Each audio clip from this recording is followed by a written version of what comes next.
Saludos a todos. Quien les habla, Teniente Coronel Henry Vargas Santos, del Ejército de la República Dominicana, diplomado de Estado Mayor, docente de la Escuela de Graduados en Derechos Humanos y Derecho Internacional Humanitario del Ministerio de Defensa de la República Dominicana. El día de hoy tengo el honroso compromiso y la oportunidad de participar con ustedes, dándole continuidad a lo que es este curso virtual de Derechos Humanos y Derecho Internacional Humanitario. Y me corresponde trabajar con ustedes el tema de comportamiento en el combate, un tema neurálgico y principalísimo en lo que es el comportamiento del soldado en el campo de batalla y cómo éste debe accionar frente, por ejemplo, a los militares heridos, a las personas civiles, cuando se da una situación de la captura de un combatiente. Son temas importantísimos para nosotros poder respetar el derecho internacional humanitario. Sin más preámbulos, en virtud del tiempo que vamos a desarrollar esta ponencia, pues entonces me permito proyectar la presentación.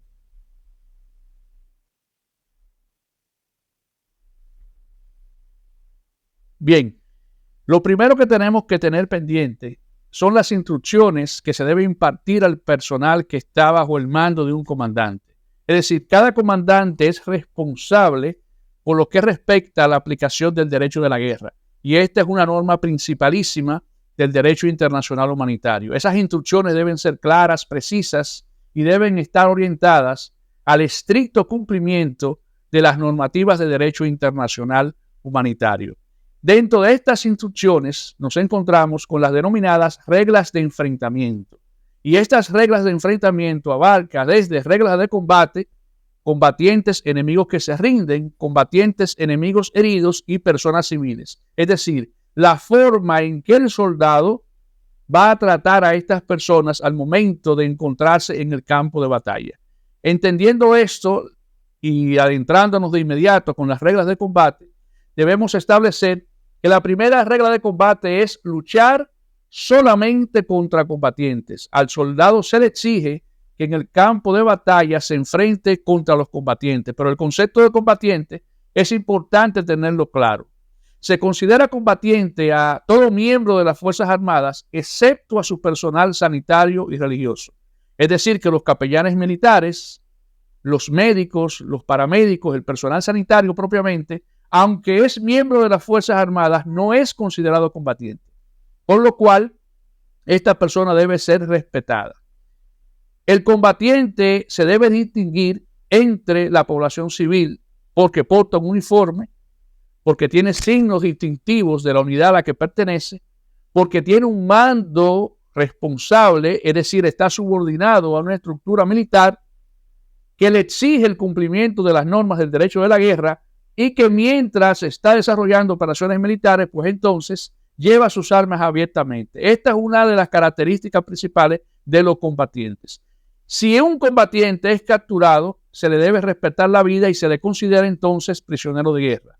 Los prisioneros de guerra, como ya sabemos, tienen un trato especial que está establecido en el derecho internacional humanitario, específicamente en el tercer convenio de Ginebra del 12 de agosto de 1949.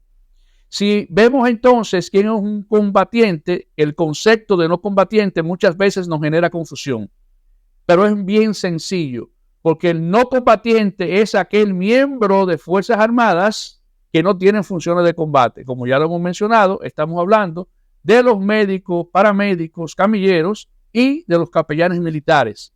Estas personas son quienes no participan directamente en las hostilidades. Otra regla de combate es atacar únicamente objetivos militares. Esta es una regla determinante para la conducción de la guerra. Y cuando hablamos de objetivos militares nos estamos refiriendo al personal, es decir, los miembros de las Fuerzas Armadas, los combatientes, los establecimientos y posiciones militares, los medios de transporte de índole militar, los abastecimientos por demás y los terrenos que tácticamente sean importantes. Es bueno entender que en la conducción de la hostilidad, en muchas ocasiones, un bien que puede ser de carácter civil puede transformarse en un objetivo militar por su utilización.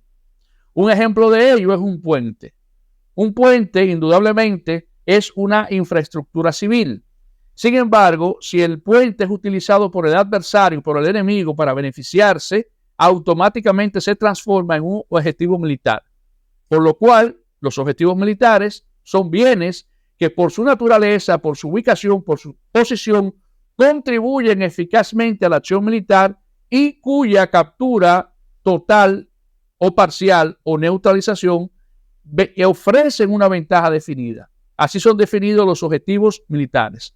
Otra regla de combate es respetar a las personas y los bienes de carácter civil, los cuales no deben ser atacados. Debemos entender que la persona civil es aquella que no es miembro de las Fuerzas Armadas, que no se ha enrolado en un cuerpo de voluntarios o que no se ha reclutado a través de un movimiento de resistencia en el campo de batalla, que no participa en un levantamiento en masas, que es una acción individual o de grupo que se realiza cuando una persona, durante una invasión, una persona civil, decide atacar a las fuerzas invasoras y esa persona no toma parte en los combates. Ahí nos encontramos entonces con lo que se considera una persona civil. Una gran pregunta y duda que surge en el derecho internacional humanitario es saber si un civil participa directamente en el combate, si toma un arma, si toma un fusil y dispara, ¿se convierte este en un combatiente? Pues no. Es importante entender que ese civil sigue siendo una persona civil y que la condición de combatiente es una categoría jurídica exclusiva, la cual está reservada específicamente para los miembros de Fuerzas Armadas que pertenecen y que participan en el combate. Entonces, no, los civiles no se transforman en combatientes. Ahora, ¿qué hacemos con ellos? Indudablemente, si un civil toma las armas y está disparando y está participando activamente en la hostilidad, pues se convierte en lo que se denomina un blanco lícito.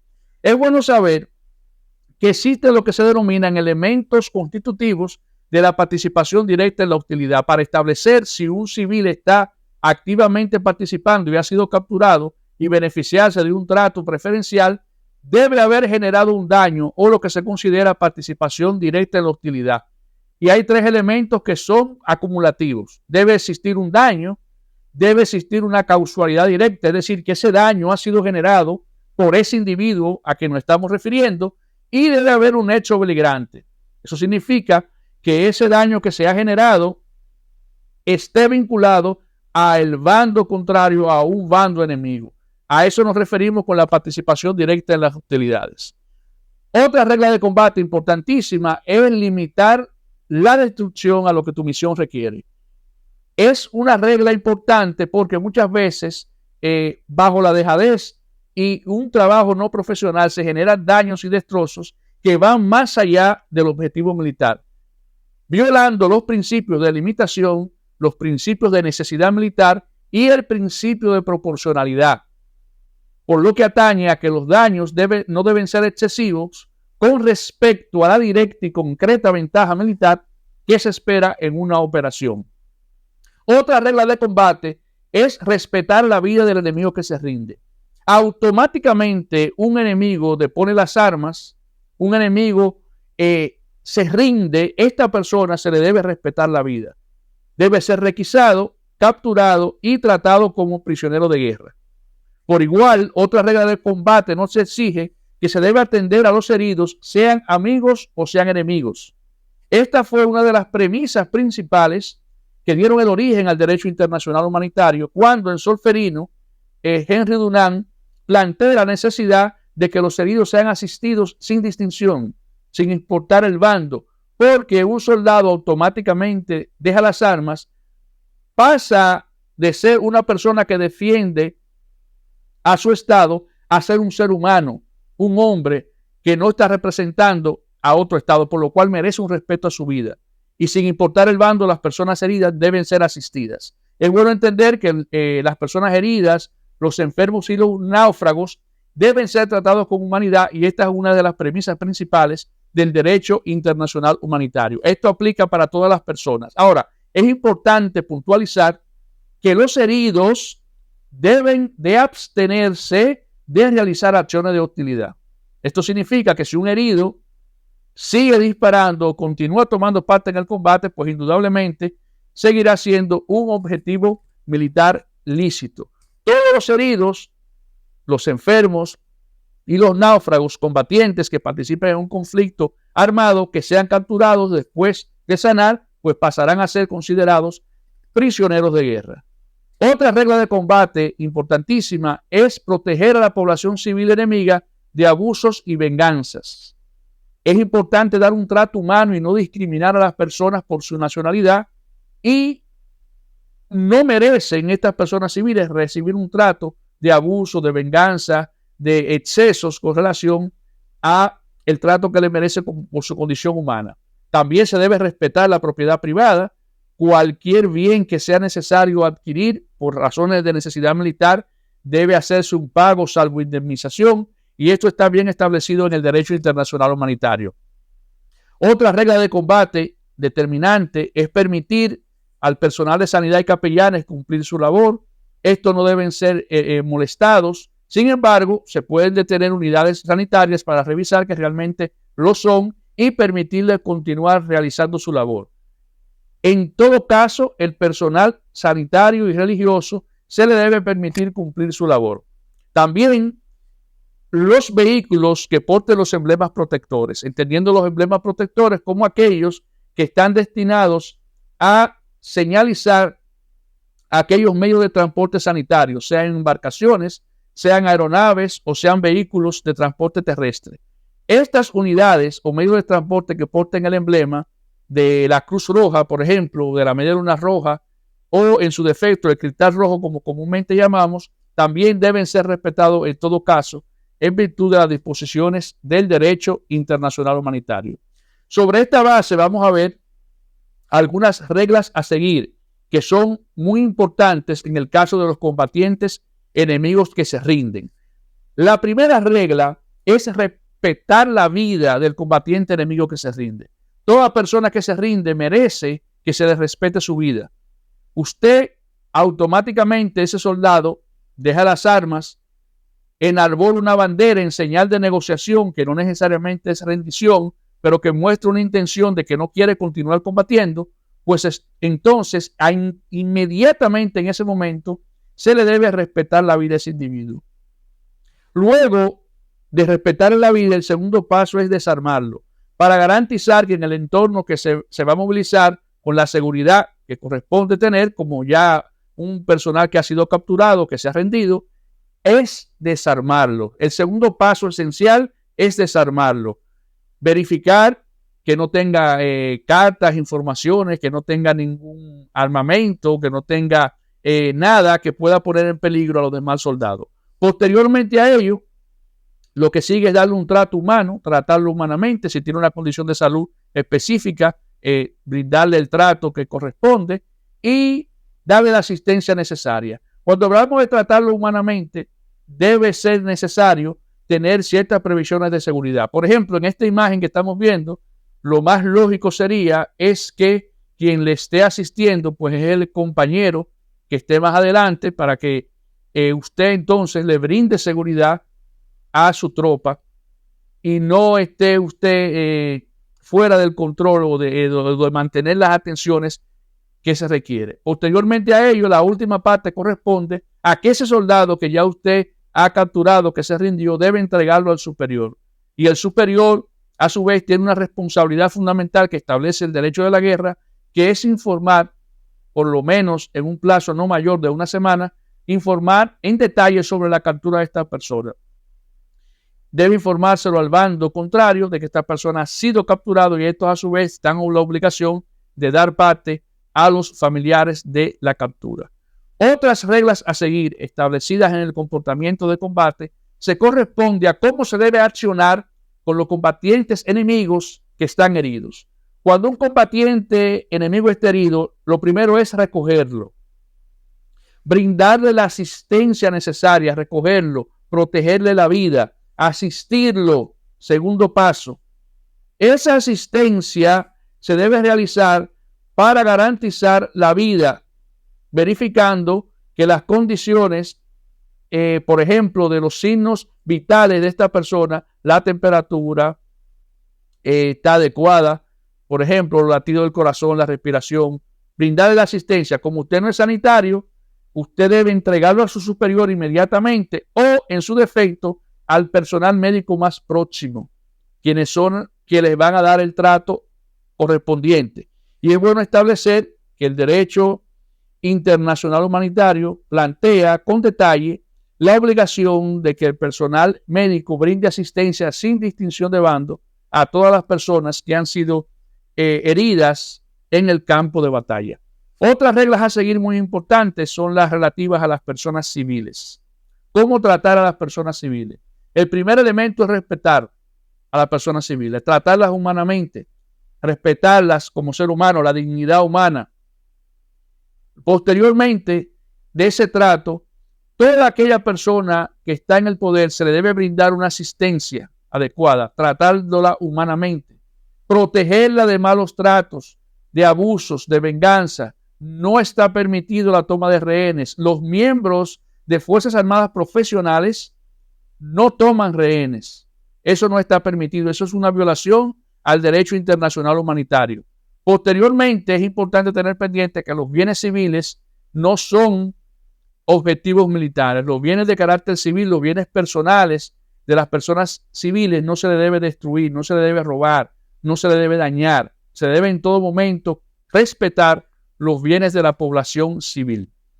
Otra acción importante relativa al comportamiento en el combate se refiere en esencia a cómo accionar frente a unidades sanitarias aéreas, navales y terrestres. Es bueno entender que estas unidades, tanto aéreas, navales como terrestres, deben portar un signo distintivo, que es el signo distintivo, el emblema protector de la Cruz Roja, la Media Luna Roja o en su defecto el Cristal Rojo, como llamamos. Estas unidades sanitarias usualmente, además del signo, pueden portar otros signos protectores o signo distintivo, como también se le denomina, para que perfeccionen la protección. Por ejemplo, una embarcación sanitaria tiene una señal acústica submarina que permite que por ejemplo, los submarinos puedan detectar que esa embarcación es sanitaria, porque indudablemente el submarino debajo del agua no ve que ese barco tiene una cruz, por ejemplo. Los medios de transporte aéreo, además de ello, tienen un signo distintivo, pero en el aire usted no lo puede ver. Por eso se emite una información desde la ruta donde van a despegar y se le informa a ambos bandos. Además de ello, tiene unos destellos específicos del color azul en las alas para que los pilotos sepan que esa aeronave es una aeronave entonces sanitaria que está sobrevolando el espacio.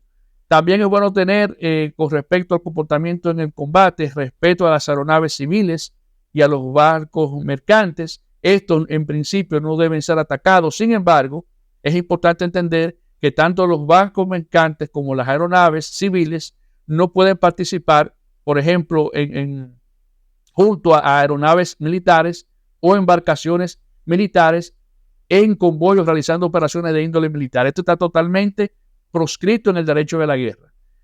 Otro tema que genera mucha discusión con relación al comportamiento del combate es el trato a las unidades aerotransportadas o a los tripulantes de aeronaves averiadas.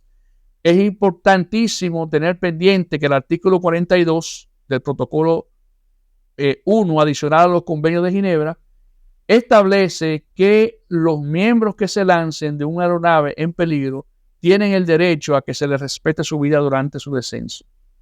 Esta protección no aplica a los miembros de fuerza aerotransportada, es decir, que está exclusivamente establecida para aquellos que se lanzan y eyectan para salvar su vida, es decir, la tripulación. Únicamente se le puede atacar si esta persona tras llegar a tierra trata de huir, porque usted ha respetado la vida en su descenso, o si muestra una intención hostil. Entonces, sobre esa premisa, recordar que se le debe respetar la vida al paracaidista que se lanza para salvar su vida en descenso y que aquellos miembros de fuerzas aerotransportadas pues no están protegidas por esta disposición. Hasta aquí hemos llegado con la presentación relativa a lo que son las personas civiles, la relativa al trato debido al prisionero de guerra, al trato debido a las personas que han sido capturadas y todo lo relativo al comportamiento en el combate. Si existe alguna duda, alguna pregunta, alguna inquietud a través de la plataforma y de los mecanismos que la escuela ha establecido, pues tendremos una retroalimentación para estos temas. Agradecer a ustedes por su tiempo, agradecer a la Escuela de Graduados en Derechos Humanos y Derecho Internacional Humanitario, a la Universidad Nacional para la Defensa, General Juan Pablo Duarte y 10 UNADE, y al Ministerio de Defensa de la República Dominicana. A la orden, muchísimas gracias.